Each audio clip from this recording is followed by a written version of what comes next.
Hello everyone, কেমন আছো তোমরা সবাই? আশা করছি তোমরা সবাই খুব ভালো আছো আর আমরাও খুব ভালো আছি। আমার আরও একটি নতুন ব্লগে তোমাদের সবাইকে জানাই ওয়েলকাম। এই জায়গাটা দেখো কি সুন্দর না, মাঝখান দিয়ে নদী আর দু সাইডে এরকম সুন্দর সবুজ গাছপালা, কি সুন্দর লাগছে না দেখতে। আজকের এই ব্লগে কিন্তু এরকম অনেক সুন্দর আর ইন্টারেস্টিং জিনিস রয়েছে, তো ব্লগটি কিন্তু স্কিপ করা চলবে না, পুরো ব্লগটা দেখার অনুরোধ রইল। আজকে যেখানে যাচ্ছি সেটি একটি 2000 বছর পুরনো জায়গা, তারও বেশি। তো বুঝতেই পারছো কতটা ইন্টারেস্টিং হতে চলেছে ভিডিওটা। তো একদম স্কিপ না করে পুরো ভিডিওটা দেখার অনুরোধ রইল। আই হোপ তোমাদের ভীষণ ভালো লাগবে। তো চলো প্রথমে সেই জায়গাটাই পৌঁছাই, তারপর বাকি কথা হচ্ছে।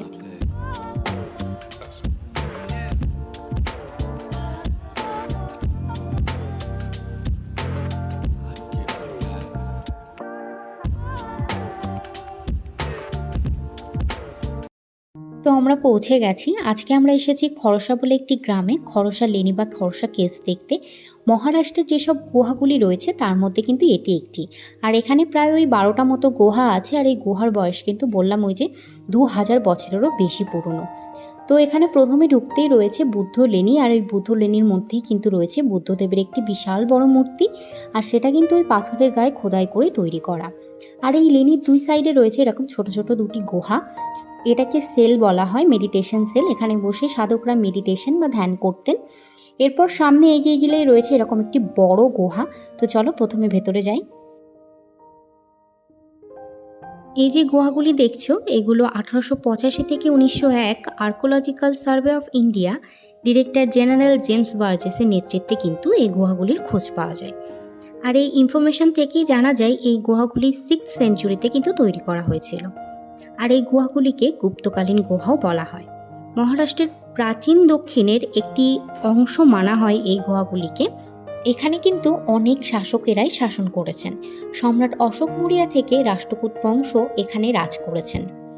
আর এদের সময়েই কিন্তু এরকম অনেক গুহা মহারাষ্ট্র ভারতে তৈরি করা হয়। তার মধ্যে একটি হলো এই খরসা কেভস।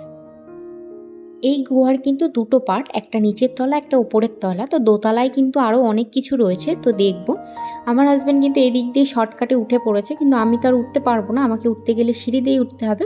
তার জন্য আমি ঘুরে এই সাইড দিয়ে যাচ্ছি। এখানে একটা সিঁড়ি আছে, তো সেই সিঁড়ি দিয়ে উপরে উঠবো। আর ওপরে কিন্তু রয়েছে ভগবান শিবের একটা ভীষণ বড় মূর্তি আর একটা মন্দির। তো চলো প্রথমে উঠি, তারপর দেখাচ্ছি।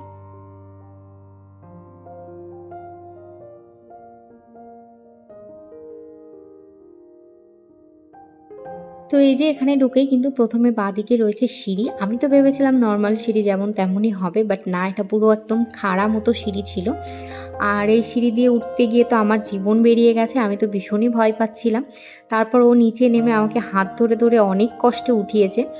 ভীষণই ভয় লাগছিল পড়ে যাওয়ার। তারপরে এই যে উঠেই একদম মন শান্ত হয়ে গেল, মন ভালো হয়ে গেল, সমস্ত ভয় চলে গেল। কারণ আমার ভোলেনাথের এত সুন্দর একটা মূর্তি আর এই সুন্দর জিনিসগুলো দেখে মনটা আরও ভালো হয়ে গেল। তো এখানে দেখতেই পাচ্ছ এগুলো কিন্তু পুরোপুরি পাথরে খোদাই করেই তৈরি করা হয়েছে, আর এত সুন্দর কারুকার্য। আর এখানে যেসব মূর্তিগুলো রয়েছে এগুলো কিন্তু আলাদা ইতিহাস বা আলাদা কাহিনী রয়েছে সব কিছুর। কোনো কিছুই কিন্তু এখানে এমনি এমনি আঁকানো নেই বা এমনি এমনি তৈরি করা নেই। এখানে প্রত্যেকটা জিনিসেরই আলাদা আলাদা কাহিনী রয়েছে। কিন্তু এত কাহিনী এত কিছু তো আমরা জানি না, তবুও যেটুকু জেনেছি সেটুকুই তোমাদেরকে বলার চেষ্টা করলাম। এরপর আমরা একটু প্রণাম করে নিলাম। এখানে না প্রচুর পরিমাণে বাদুড়ের বাসা। আসলে এখানে লোকের আসা যাওয়া তো খুবই কম, আর যেহেতু অন্ধকার আর বন্ধ একটি জায়গা, তো এখানে বাদুড়ের বাসা, পোকামাকড়ের বাসা কিন্তু অনেক বেশি। আর এখানে ঢুকলেই না একটা গা ছমছম গায়ে কাটা দেওয়ার মতো একটা ব্যাপার আছে, কারণ এত অন্ধকার, একটা নিস্তব্ধ শান্ত পরিবেশ। তো যাই হোক, আমরা এইদিকে চারিদিকটা একটু ঘুরে নিলাম। আর প্রত্যেকটা দেয়ালের গায়ে কিন্তু অসম্ভব সুন্দর এই শিল্পকলা ফুটিয়ে তোলা হয়েছে। প্রত্যেকটা দেয়ালেই রয়েছে কিন্তু এরকম মূর্তি আঁকানো। আর এগুলো তো বললামই, প্রত্যেকটারই আলাদা আলাদা ইতিহাস আছে, কিন্তু আমাদের তো আর সেগুলো জানা নেই।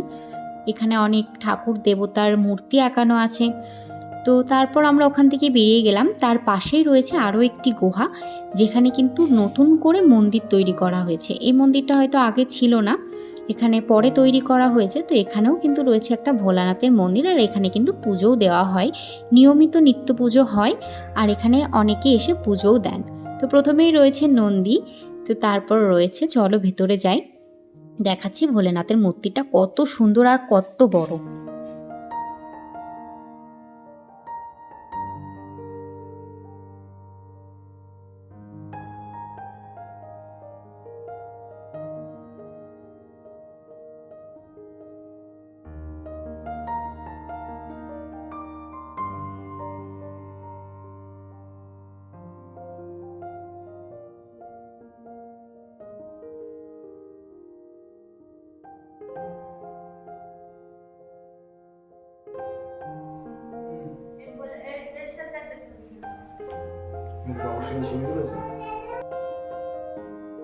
এরপর আমরা প্রণাম করে মন্দিরটা একটু ঘুরে নন্দী ভগবানকে আমাদের উইশ বলে ওখান থেকে বেরিয়ে গেলাম। আমরা তো আর জানতাম না যে এখানে মন্দির আছে আর এখানে পুজোও দেওয়া যায়, তাহলে হয়তো পুজো দেওয়ার মতো করেই আসতাম, কিন্তু যেহেতু জানতাম না তাই আর পুজো দেওয়াটা হলো না। তো একটু খারাপ লাগছিল, কিন্তু যাই হোক, আর কিছু তো করার নেই। আর ওখানে পুরোহিতও ছিলেন না, তো নেক্সট বার যখন আসবো তখন না হয় আবার পুজো দিয়ে নেব। তো এর পাশে আরও একটি গুহা ছিল, সেখানে গেলাম, সেখানেও কিন্তু একটা মন্দির রয়েছে।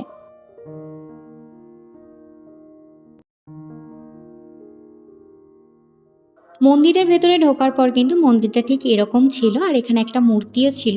তো আমরা ওখান থেকে প্রণাম করে বেরিয়ে পড়লাম, এখন যাচ্ছি বাড়ির দিকে।